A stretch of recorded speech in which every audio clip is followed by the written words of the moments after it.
if you listen to the president's speech, what he says is, well, some people think they succeeded because they're smart. And some people think well, there's a lot of smart folk out there. Some people think they succeeded because they worked real hard. Well, there's a lot of hard-working folk out there. So, so why did they succeed? Well, you didn't do that, the government did it. I think, that's the message. It wasn't you, there were roads and bridges.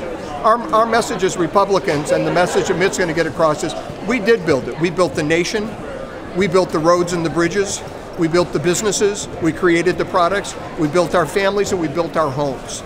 And because we know how to do that, we can rebuild this nation under Mitt Romney and Paul Ryan stronger than it's ever been. Because we understand the principles that made us great, not the principles that are dragging us down. Right? Job creation's down. You've got manufacturing down. You've got consumer confidence down. And you've got startups down. Then let's look at what's up in comparison. Unemployment's up. Regulatory burdens are up, the debt and the deficit are up, and people on food stamps are up. So everything that should be down is up, and everything that should be up is down. And so success is a bad thing. And I think it was, somebody said yesterday, one of the speakers said, look, if the last 4 years had been more successful, do you think that we'd be criticizing Mitt Romney for his success? And the answer is no. The last 4 years have been a failure, so you have to attack success. There's a story where Mitt shut down Bain Capital, because one of the guys that worked for Bain, his daughter was kidnapped. He moved everybody from Boston to New York, and they helped the police. They eventually found the girl. But he shut down the whole operation to find this one lost girl. That's Mitt Romney. The stories of the people that he's helped through his church. People call at midnight to Mitt's home because they've got a sick relative or one of their kids is sick and they don't know what to do and they need help.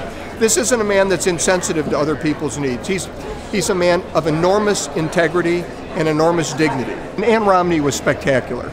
I mean, she's a wonderful person. She walked out on the stage and it came out. I thought the best thing that she said was that everybody says we have a storybook marriage. We don't. We have a real marriage. She had a storybook marriage. You don't have 5 kids on a rainy, snowy afternoon stuck in a house all screaming. You don't come down with MS. You don't come down with breast cancer. We have a real marriage. And I thought that was very meaningful. That really brings home the fact that Mitt's life isn't this perfect life. Mitt's a successful, wonderful guy. But he lives a real life, and he understands real people. I don't think that Paul Ryan can give a speech without talking about policy. So he's going to be out there talking about the debt and the deficit and how we solve these problems. Hopefully he'll do it in a way that people can easily relate to. He's very good at that. He takes very complex issues and makes them easy to understand. The deficit, I think, is a spectacular way to approach this. We've got a president with 4 years of trillion-dollar-plus deficits. He's got $16 trillion now in debt. He took over, it was 11, now it's 16. It's an amazing number, and a credit downgrade.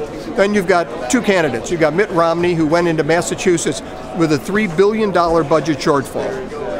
Balanced 4 budgets in a row, left with a $2 billion rainy day fund, and got a credit upgrade. So here's a guy who knows how to fix problems. And you've got Paul Ryan, who there's nobody in the United States that understands the federal budget better than Paul Ryan. He understands it in detail. He knows what needs to be done to fix it. And I think if he gets those messages out across in his speech tonight, we're going to do very well.